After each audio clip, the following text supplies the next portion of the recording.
आप जिस रूप में देख सकते हैं राम जी को, वैसा तो शायद बाकी लोग प्रत्यक्ष देखकर भी ना उस मूर्ति को उनको अंतर आंखों से देखा जाता है। राम जी में और जीव में ही अंतर है।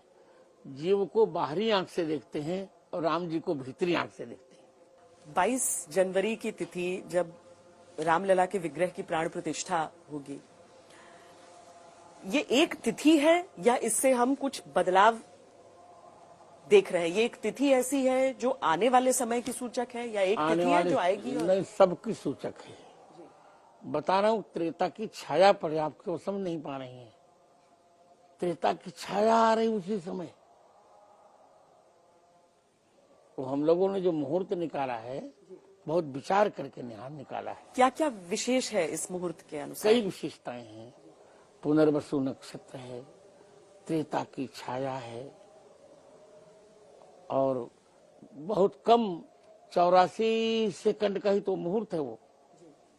उतने में सब कुछ हो जाना, सारे कर्म हो जाएंगे पूरे, उतने में हो जाना है। केवल 84 सेकंड? हाँ बस। बहुत सारे योग मिल रहे हैं उस समय। बहुत सुंदर योग मिल रहे हैं। योग लगन ग्रह बार तिथि सकल भय अनुकूल। योग भी अनुकूल है, लग्न भी अनुकूल है, नक्षत्र भी अनुकूल है, ग्रह भी अनुकूल है, वार भी अनुकूल है, तिथि भी अनुकूल है, सब अनुकूल है। तो क्या सही में जो कहते हैं कि राम जी का जब जन्म हुआ था तब जैसी ग्रहों की स्थिति थी वैसी ही बन रही है? हाँ, कुछ महीने में अंतर आ रहा है बस, बाकी सब स्थिति वैसी हाँ बन रही है। और एक और बात कहते हैं कि जब विष्णु जी ने कछुए का अवतार लिया था, रूप लिया था, उस समय जैसी स्थितियां थी, ये भी बातें कही जा रही हैं। हाँ ठीक है, ये भी सही है। वो कहने दीजिए लोगों को, हम तो वही राम जी की चर्चा कर रहे हैं। लेट देम से।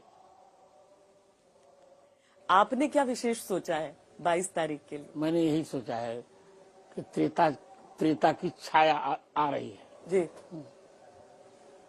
पुनर्वसु नक्षत्र भी है, पूरे सब कुछ ठीक है। और जब कौशल्या के यहाँ राम जी आ सकते तो मोदी जी ने कौन सा पाप किया है? कभी उस व्यक्ति ने न मदिरा पी, न मांस खाई। And he is my friend, he is very very nearest to me. आप तो जानती भी हैं, he is very very nearest to me. तो उनको तो मैं पूरा जानता हूँ।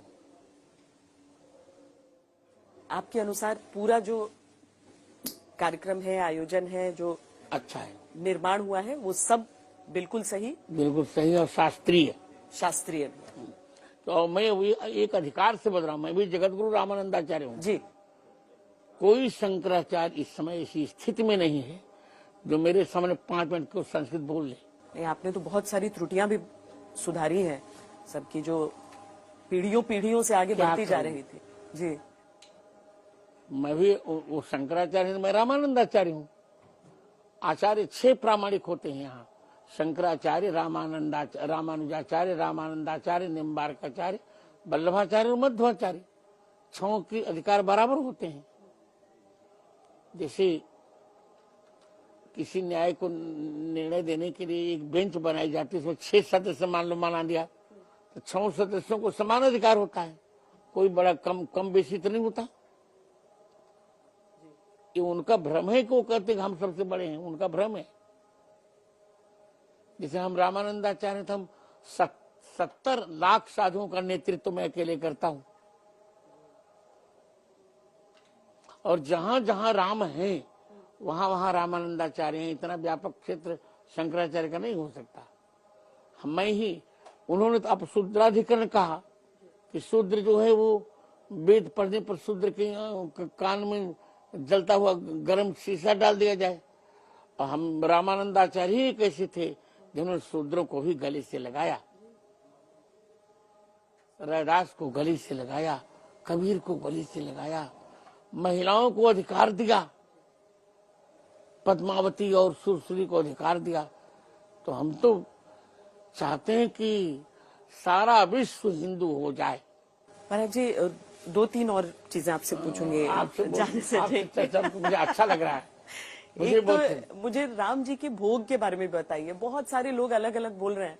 अब 5 वर्ष के रामलला, उनको कैसा भोग लगेगा? दही भात का भोग लगेगा। हाँ, मीठा। हाँ, उनके ननिहाल का, उनके ननिहाल से चावल आ गया है। हाँ। छत्तीसगढ़ से चकाचक भगवान भोग पाएंगे। और मैंने ये भी देखा कि पूरे देश भर से आचार्य अर्चक आ रहे हैं यहाँ पर। जो पूजा अनुष्ठान की शुरुआत हो रही है 22 तारीख तक, तो पूरे देश के अर्चक यहाँ पर रहेंगे, यानी परंपराओं में भी समूचे राष्ट्र का नेतृत्व होगा। जी।